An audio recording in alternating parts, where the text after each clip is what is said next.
बिस्मिल्लाहिर्रहमानिर्रहीम, अस्सलाम वालेकुम। मैं गौर भट्ट सियासत के प्लेटफॉर्म से आपकी खिदमत में हाजिर हूँ। खबर यह है कि इमरान अहमद खान न्याजी वल्द करामुल्लाह खान न्याजी हाल मुकीम डयाला जेल की एक बहुत बड़ी उम्मीद जिस पर वो तकिया करके पायन बल्कि गो तकिया ला के बैठे सर ना, वो खिसक गई, वो ख़त्म हो गई है। वो क्या उम्मीद थी वो मैं आपके साथ अभी तफसील से डिस्कस करता हूँ, मगर उससे पहले मैं आपसे गुजारिश करूँ कि एक फुटेज मेरी नज़रों से गुजरी, एक क्लिप और वो मंजर जो है वो दिमाग से जम जाता है बंदे दे ना। रात को मैंने देखा, बड़ा एक यानी शर्म ही कोई नहीं, हयाई कोई नहीं, कोई इखलाकियत नहीं है, कोई दीनी तकाज़े का इल्म नहीं है, को पता नहीं कि ये किस मुकाम पर किस जगह पर हम खड़े हैं। दिमाग मऊफ हो चुके हैं लोग, इससे इस वायरस से इन्फेक्टेड हुए हैं कि पता नहीं किस तरह उन्होंने वापसी होएगी, अल्लाह बेहतर जानता है। लेकिन फुटेज जो है वो कुछ यूँ है, वो मंजर मैं आपको बता देता हूँ कि दो नौजवान हैं जो उम्रा करने गए हैं और खाना काबा के पास जाकर वो जनाब निकालते हैं पीटी का झंडा और उसके साथ वो उसका क्लिप बनाया उन्होंने और फिर उसको उन्होंने खुद वायरल किया। अल्लाह माफ़ करे, मुझे तो समझ नहीं आती कि जो लोग खाना काबा में जाकर अपने गुनाहों की माफ़ी मांगने की बजाय अपना जो भी ज़ाहिर है सारे इंसान गुनाहगार ने यार, ये तो कोई भी क्लेम नहीं कर सकता ना कि उन्हें कभी गुनाह नहीं किया। जो ये क्लेम करे उसका दिमाग का इलाज कराना चाहिए, क्योंकि इंसान खताओं गुनाहों का पुतला है और खसारे में है, ये भी अल्लाह पाक ने कहा है। लिहाजा जब इंसान अल्लाह के घर चला जाता है तो उत्थे जाके भाजी दुआ मंगी दी है, मगफरत की दुआ मंगी दी है, और वहाँ पर मेरा नहीं ख्याल कि वहाँ पे जाके बंदे नूं रब को माफ़ी मंगो तो अलावा या अपने जो क्या कहते हैं अमाल हैं उनकी दुरुस्तगी के लिए कोई मेरा ख्याल इसके अलावा कोई दिमागी ख्याल आ सकता है। मेरा नहीं ख्याल कि ऐसा इसके अलावा कोई ख्याल आ सकता है। लेकिन ये पता नहीं कौन लोग हैं जिन्होंने उत्थे जाके इमरान खान का ख्याल आ रहा है, जहाँ पर जाके उनको सियासत याद आ रही है और वो पीटी का झंडा पाए बोझ च पा के लै गए ने। उन्होंने वो जाहिर है कि वो हराम बांधे ने, मगर वो झंडा जड़ा ना अपने कमरे चो लैके ले जाकर उन्होंने उत्थे कढ़ता है। अल्लाह बेहतर जानता है ये क्या सीन है। वैसे तो मुझे बहुत सारे ऐसे लोगों पर भी बड़ा एतराज़ होता है जो उत्थे जाके सेल्फियां बनाते खाना काबा दे नाल, लेकिन ये तो अखीर ही हो गई ना पाए ना सियासत अली। अच्छा, ये एक अलग बात है कि आप वहाँ पर जाएँ, आप कहें जी इमरान खान को माफ़ कर दे अल्लाह मियाँ, उन्होंने रहा करा दे, आपका हक है, आप जाके वहाँ उनके लिए दुआ करें। रब है ना, किसी को कभी भी किसी वक्त माफ़ कर सकता है। रब को जो मर्जी बंदा मांगे, ठीक है, आप मांगे जाके। लेकिन ये मुझे समझ नहीं आता कि झंडा ले जाके उत्थे करने की लोड़ है। आप याद कीजिए ये वहाँ पर इन्होंने नारेबाजी भी की थी, रोज़ा रसूल पे भी की थी और खाना काबा में भी की थी। वो जैन भुगटी साहब थे, उनके साथ भी की थी। मरीम औरंगजेब साहबा थी, उनके साथ बदतहजीबी की कोशिश की गई थी। आप याद कीजिए वो सारा वाक़या। और वहाँ पर फिर वो लोग कुछ पकड़े भी गए थे।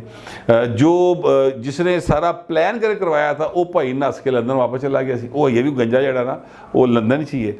तो मैं कहना एक्चुअली ये चाहता हूँ कि ये जो लोग हैं ये पाए को ख़ास किस्म की मखलूक तैयार हुई है। अच्छा, मैंने इस वीडियो का जिक्र जो है वो एक नौजवान शख्स से किया अभी, और मैंने कहा यार ये देखो ये वीडियो क्या है, तो उन्होंने कहा सर मुझे तो इसमें कुछ गलत नहीं लग रहा। अच्छा, अब मैं उस बच्चे को ये समझा नहीं पा रहा कि इसमें गलत क्या है, ये इसमें दुरुस्त क्या है। वो कहता है वो ठीक है जी, उनका हक है। और मैं कहा भाई ये इखलाकी नहीं, ये दीनी तकाजे हैं कुछ। तो इस हद तक इमरान खान जो है ना उसने हमारी माशरत को बिगाड़ दिया कि चीज़ें जो हैं अब वो यहाँ इस नहज पर पहुँच चुकी हैं। बहरहाल जी मैं तो इस सारे वाक़े की मज़म्मत कर सकता हूँ और मैं इसको अच्छी नज़र से नहीं देखता। मैं ये समझता हूँ कि इंसान को जो है ना अपनी सियासत वो भाएं कम अज़ कम खाना खुदा तो जिसले जाओ उसने दरबार छड़ के आओ यार। बस मैं कम अज़ कम यही जो है वो बात करूँगा। लेकिन अब मैं आपसे बात करना चाहता हूँ कि इमरान खान साहब जो है ना उनकी एक बहुत बड़ी उम्मीद वो चले उसका बाद में जिक्र करते हैं। पहले निक्की जी उम्मीद की बनी सी वो भैन दी टाइम फिश हो गई, वो मैं आपको बताता हूँ वो क्या है। मामला ये है कि आप याद होगा आपको कि सबक स्पीकर असद कैसर साहब जो हैं वो मौलाना फजल रहमान साहब के घर गए थे और वहाँ पर जाके जनाब बड़ियाँ उन्होंने जफियाँ थे, जनाब बड़ियाँ हादसे खेडे हैं जी।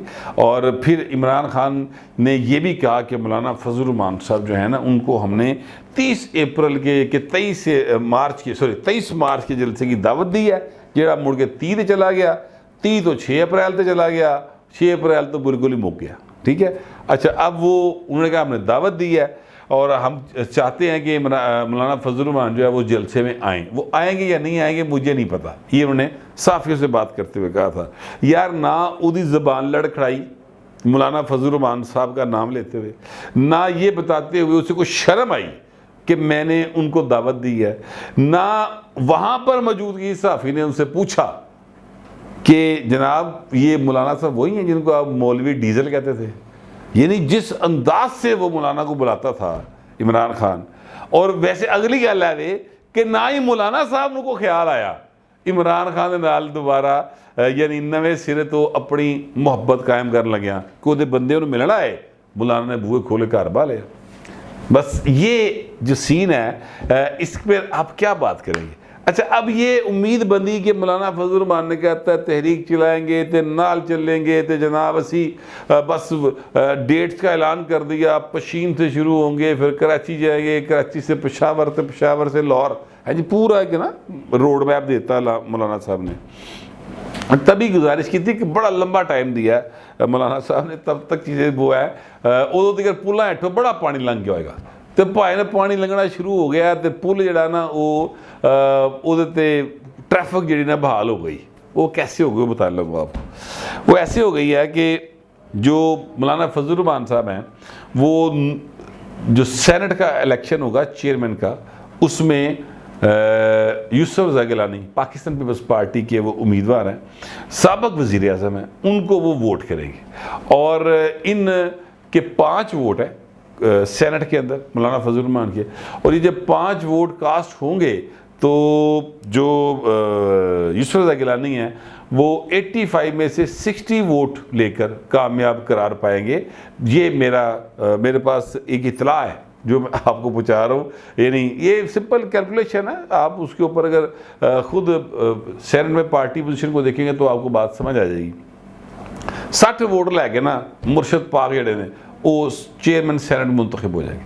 अच्छा ये भी एक जो है बड़ा भागाला ख़ानदान है भाई, बाप चेयरमैन सेनेट, 2 बेटे जो हैं वो MNA, एक बेटा MPA भी और पंजाब का पार्लियामेंट लीडर भी, और तीसरा बेटा जो है माशाल्लाह वो अब MNA बनने जा रहे हैं, अली मूसा गिलानी मुल्तान से। मुझे नहीं लगता कि वो हारेंगे, मेरा ख्याल है कि वो जीत जाएंगे, क्योंकि चीज़ें जो हैं वो ज़रा डिफरेंट हो गई हैं। जो एक जनरल इलेक्शन का माहौल होता है वो होर होता है, जिसले ज़िमनी इलेक्शन आता उसले माहौल ज़रा बदल जाता है। पंजाब में जिनकी हुकूमत है नून लीग की, उनका कैंडिडेट अब इनके मुकाबले पे नहीं होगा, तो मिल मिला के चलणगे तो दोवें ढा लैणगे अपना तहरीके इंसाफ को आराम दे नाल, लिहाजा वो मुझे लगता है कि वो भी जीत जाएंगे। तो ये मेरा ख्याल है कि नवाज शरीफ के ख़ानदान के बाद ये बल्कि नवाज शरीफ के ख़ानदान के तो सिर्फ 4 लोग हैं मियाँ साहब समेत, ए भाई 5 जने हो गए जे, 4 पुत्र पार्लियामेंटेरियन और जो है अपना आप बाप जो है वो चेयरमैन सेनेट वो भी पार्लियामेंटेरियन। अगर हम गौर करें तो आसिफ जरदारी साहब पार्लियामेंटेरियन, उनकी 2 बहनें पार्लियामेंटेरियन, उनका बेटा पार्लियामेंटेरियन, उनकी बेटी पार्लियामेंटेरियन। तो पीपल पार्टी ले भाजी नून लीग तो बाद गए मैं तुम दस देव 5 बंदे की खानदान जोड़े ने वो पार्लियामेंट के अंदर है। लेकिन ये ज़ाहिर है मुंतखब होके है, लोगों ने वोट किया है, ऐसा नहीं है कि वो वोटा के बगैर आए। और नून लीग वाले भी वोट ही लैके आए ने भाजी, ठीक है, वो भी वोटों के बगैर नहीं आए हुए। तो अब ये पाकिस्तान की सियासत है, ऐसा होता है, ये हो रहा है, ये तब तक होता रहेगा जब तक कि नॉन पॉलिटिकल करैक्टर जो हैं वो पॉलिटिक्स में मुंहमारी करते रहेंगे। जब तक आप इलेक्शंस को फेयर एंड फ्री नहीं होने देंगे और मुसलसल 5-7 बारी फिर जाके चीज़ें वाइप आउट होगी और नए लोग सामने आएंगे। मेरा कम अज़ कम यही ख्याल है। बार अब मैं बताने लगा हूँ कि वो जो मैंने आपसे गुजारिश की ना शुरू में कि इमरान अहमद खान नियाज़ी साहब जो हैं उनकी एक बहुत बड़ी उम्मीद जो है वो टाइम फिच हो गई। वो सर वो ऐसे हो गई है कि एक मुलाकात हुई है सर, और वो मुलाकात जो है वो चेयरमैन जॉइंट चीफ्स जनरल सहार शमशाद मिर्ज़ा साहब जो हैं वो सदर पाकिस्तान आसिफ ज़रदारी साहब के पास गए हैं, उनको मुबारकबाद दी है और ब्रीफिंग दी है कि जो मुल्क के हालात है उसके हवाले से। अच्छा, अब ये जो शख्सियत है ना जनरल साहब, इनके बारे में इमरान खान और रेस्ट ऑफ द जितने हैं अपना उनके चाहने वाले, उनका ये यकीन है कि ऐ भाई जरा ना साढ़े नाल हैगा। अच्छा, उन्होंने अपने तौर पर ही यकीन घड़े ने। हालांकि जो फौजी होता है सर, जो फौज का एक डिसिप्लिन होता है ना सर, उसमें सवाल ही पैदा नहीं होता कि कोई बंदा लैंड तो इधर उधर हो जाए। हाँ, ये हो सकता है कि जब तक कोई फैसला होना है उस फैसले में डिफरेंस ऑफ ओपिनियन हो सकता है। एक बंदा कहेगा जी यह काम कर लो, दूसरा कहेगा नहीं जी यह कर लो, तीसरा कहेगा जी एज भी चली राह देख लो। वो उनका इख्तलाफ इस हवाले से हो सकता है जब इख्तलाफ राय होता है यानी डिस्कशन के दौरान। लेकिन जब एक फैसला हो जाता है फिर भाई कोई उस लैंड को क्रॉस नहीं करता, फिर उत्थे ही चलना सीधा। ये बिल्कुल क्लियर कट अप्रोच है। ये सिर्फ पाकिस्तान नहीं, दुनिया भर की अफवाज में ऐसे ही होता है। इसलिए तो कहते हैं कि फौज एक डिसिप्लिन अदारा है, क्योंकि डिसिप्लिन के बगैर फौज नहीं होती सर। बड़ी सिंपल सी बात है। अब यूथिया का ख्याल है कि ऐ साडा ते उन्होंने आप ही वंडा पाइया उन्होंने, जबकि ऐसा नहीं है। अब ये जो मुलाकात हुई है ना, ये उस मुलाकात के बाद हुई है जब chief of army staff general Asim Munir साहब जाके सदर पाकिस्तान से मिले हैं, और उसके बाद सदर साहब का एक बयान आया। उसी मुलाकात की खबर के साथ एंड में एक बयान आया कि एक सियासी जमात के लोग जो हैं वो अदारे पे हमला कर रहे हैं जिसकी शदीद मजम्मत की जाती है। अच्छा, उसके बाद ये मुलाकात हो रही है जनाब जनरल सहार शमशाद मिर्ज़ा साहब की। तो इसका मतलब क्या है? इसका मतलब है कि पाइन लाइन और लेंथ इको ही है। तो इमरान खान जी झूठो झूठ चुताली अपने लोग को उम्मीद ला के बैठा सी ना पाइन कि बगावत हो जाएगी तो ये हो जाएगा तो वो हो जाएगा। ये कोशिश उन्होंने पहले की है, ये बाद में हवा में नहीं कर रहा कि मैं को अंदाजे नहीं ला रहा।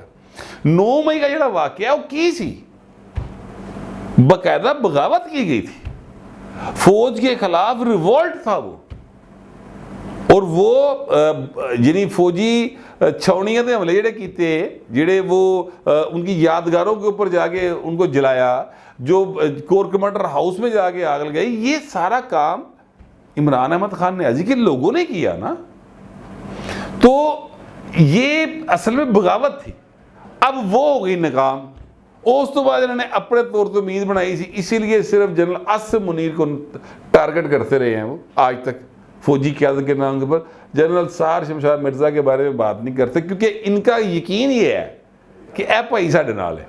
हालांकि मैं डे फर्स्ट से ये बात कह रहा हूँ, chief of army staff sir चाहे जनरल आसिम मुनीर हो या जनरल बाजवा थे या उससे पहले जनरल शरीफ थे, जो चीफ ऑफ आर्मी स्टाफ होगा सर उसके नीचे जितनी भी कमांड है तो सारी की सारी सर एक लाइन तो होती। ये हो नहीं सकता कि तुम इधर टुर जाओ तो इधर टुर जाए। फैसले के बाद, फैसले से पहले हर एक का अपना एक मौक़िफ़ हो सकता है। तो खास साहब की ये उम्मीद भी ख़त्म हो गई है और अनकरीब आपको ईद के नेड़े तेड़े मज़ीद ऐसी बातें आपके नोटिस में आएंगी। टीवी चला देंगे पढ़ के कि खान साहब के हालात जो हैं वो पहले से ज़्यादा ख़राब होने जा रहे हैं। उनको रिलीफ नहीं तकलीफ़ आपके सामने मिलेगी। मुझे कम अज़ कम ऐसे ही लगता है। हो सकता है कि जो मुझे लग रहा है वो आपको ना लग रहा हो, तो आप भी अपना इजहार करें मगर ज़रा तहज़ीब के साथ। फिलहाल इतना ही, मिलते अगले व्लॉग में।